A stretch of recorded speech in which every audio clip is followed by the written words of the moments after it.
예수님, 오늘도 예수님과의 10분 대화를 시작합니다. 로마서 8장 말씀이에요. 생명의 성령의 법이 죄와 사망의 법에서 너를 해방하였다 하는 말씀이죠. 그의 영으로, 예수님의 영으로 말미암아 너희 죽을 몸도 살리시리라. 생명의 성령의 법이 죽을 몸도 살리시는 줄로 믿습니다. 예수님의 부활의 영이신 성령님으로 인해서 우리도 부활에 참여하는 줄로 믿습니다. 몸의 부활을 믿습니다. 나의 예수님. 나이가 들면서 근데요, 이 몸이라는 게 점점 아파지고 괴로움이 많습니다.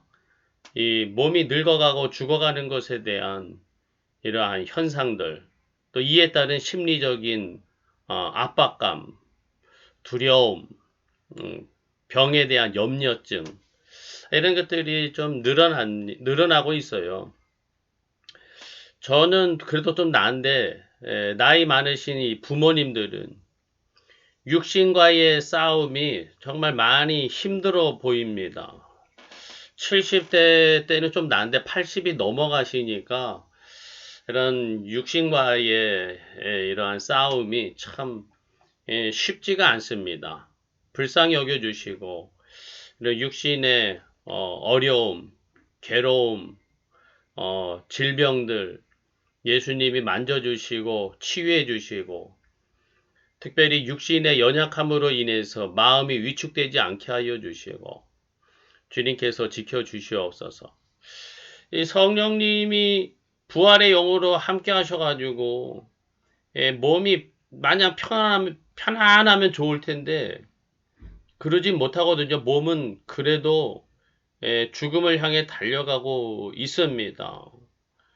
우리의 부활은 예수님이 다시 오시면 바로 부활에 참여하겠지만은 예수님이 죽기 전에 오시지 않는다면은 결국 우리의 몸은 다 죽음을 맞이하게 될 것이니까요.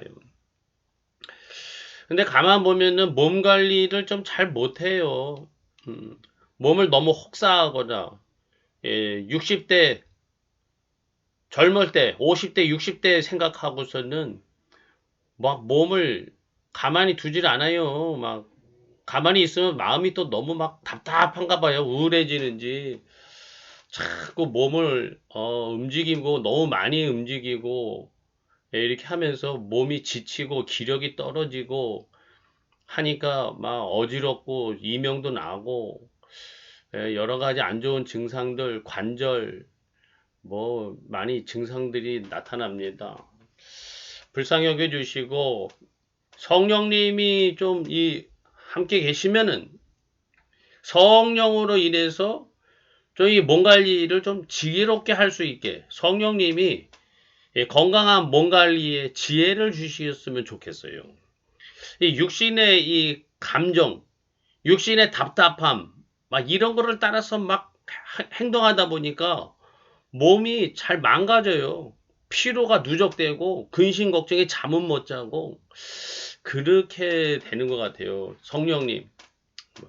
뭐 영적인 얘기는 아닙니다. 그냥 우리의 이 육신을 입은 삶이 성령님으로 인해서 건강하고 지혜로운 삶을 살다가 예수님 오실 때 부활의 몸에 참여하게 하여 주세요. 피조물이 고대하는 바는 하나님의 아들들이 나타나는 것이다. 피조물도 썩어짐의 종로로 탄 데서 해방된다. 몸의 속량을 기다리느니라. 사람만 몸의 속량, 몸의 부활을 받는 것이 아니라 피조물들도 이러한 몸의 부활, 썩어짐에서 해방되는 어떠한 새로워짐, 부활에 참여하게 되는구나. 그러니까 새 하늘과 새 땅이다 이렇게 말씀하셨구나 이런 생각이 듭니다. 우리에게 주시는 이 부활의 구원, 부활의 소망은 사람에게만 국한된 것이 아니라 새하늘 새 땅 피조물도 포함된 부활의 나라다 하는 것을 이 로마서 7장, 8장은 이렇게 강조하는 것 같네요. 요한계시록에 보면은 새 하늘과 새 땅, 새 예루살렘 환상이 나오죠. 그렇게 성경이 마무리되는데요. 새 하늘, 새 땅, 새 예루살렘. 이게 사실은 우리가 기대하는, 우리가 죽고 나서 우리에게 주어질 영원한 하나님 나라, 우리가 참여할 하나님 나라는 새 하늘과 새 땅, 새 예루살렘이죠. 근데 이게 그냥 동양적인 세계관, 사후 세계관을 우리가 그냥 다 보통은 따라가는 것 같아요. 내가 죽으면은 옥황상제 앞에 가서 뭐 어떻게 하고 뭐 하는 식의 세상이 펼쳐지는데 다만 하나님이 계신다. 하나님만 계신다. 이러한 생각이 보통 기독교인들도 다 그렇게 생각하고 살았던 것 같아요. 저도 나를 돌아보면은 무의식적으로 그냥 사회적인 어떠한 종교 이념으로, 개념으로 죽으면 천국 가고 영적인 영원한 세상에 간다. 이렇게 생각하고 살았던 것 같아요. 그런데 성경은 철저하게 부활의 나라, 부활에 참여할 것을 말씀하고 계시죠. 이 부활이라는 거. 그리고 이 부활은 새 하늘과 새 땅, 새 예루살렘과 연결되어 있는 것을 보게 됩니다. 근데 제가 예수님 좀 궁금한 것은요. 이 새 하늘, 새 땅이라는 이게 어떤 면에서는 영적이기도 하지만 물리적인 새 하늘, 새 땅이라고 생각이 돼요. 새 예루살렘도 그냥 영만 있는 그러한 예루살렘이 아니라 이것도 어느 정도 물리적인 예루살렘이 아닌가 이런 생각이 듭니다. 우리가 생각하는 지금 이 현실의 물리적인 땅과 하늘, 물질하고 똑같은 개념이라고 할 수 있는지는 모르겠습니다. 어쨌든 새 하늘과 새 땅, 새 예루살렘, 어떤 물리적인 어떠한 이러한 환경이 있지 않은가 이런 생각을 하는데요. 우리에게 하나님께서 약속하신 새 하늘, 새 땅, 새 예루살렘은 이 사도 요한이 환상으로 봤거든요. 이게 이미 실존하는 새 하늘, 새 땅, 새 예루살렘입니까? 아니면은 아직 실제하지는 않지만 하나님이 계획하시고 거의 만들어 놨는지는 모르시겠지만 어쨌든 아직은 완성된 실제로서 존재하지는 않은 계획되어진 새 하늘, 새 땅, 새 예루살렘인가요?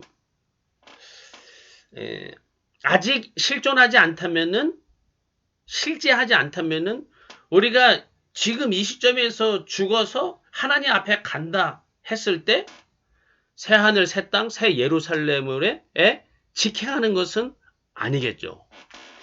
그런 생각이 듭니다. 그리고 우리가 부활에 참여하는 시점은 예수님이 다시 오시고 난 후에 부활에 참여할 것이니까 인간의 죽음과 부활의 나라에 참여하면은 물리적인 시간으로서는 차이가 있다. 이런 생각을 하게 됩니다. 참 어떻게 사후 세계의 구원관, 사후 세계의 어떠한 이 모든 세상에 대해서 우리가 뭐 너무 자세하게 다 알아야 될 필요는 없겠죠. 어쨌든 그런 생각이 들었습니다. 하나님의 사랑에서 끊을 수 없으리라. 우리가 하나님께 부름 받았으면 의롭다 하심을 받고 영화롭게 되어 부활에 참여하게 될 것이다. 이것이 확실하다. 하나님의 사랑에서 끊을 수 없다. 구원의 확실성, 부활의 확실성은 하나님의 확실성에 있다. 그리고 하나님의 확실성은 하나님의 사랑에 대한 확실성이다.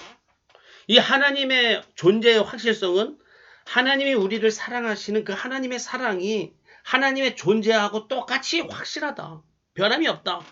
약속이 확실하다. 그렇기 때문에 우리가 구원받고 부활에 참여할 것은 하나님이 계시는 한에는 100% 확실한 것이다. 그는 변함이 없다. 의심할 여지가 없다. 나의 구원과 내가 부활에 참여할 것인가? 이것에 대한 확실성은 나에게 근거하신 것이 아니라 하나님의 존재됨에 근거하시고 하나님의 사랑의 확실성에 근거한 것이다. 하는 것을 다시 한번 확인하고 있는 것을 봅니다. 감사합니다, 예수님.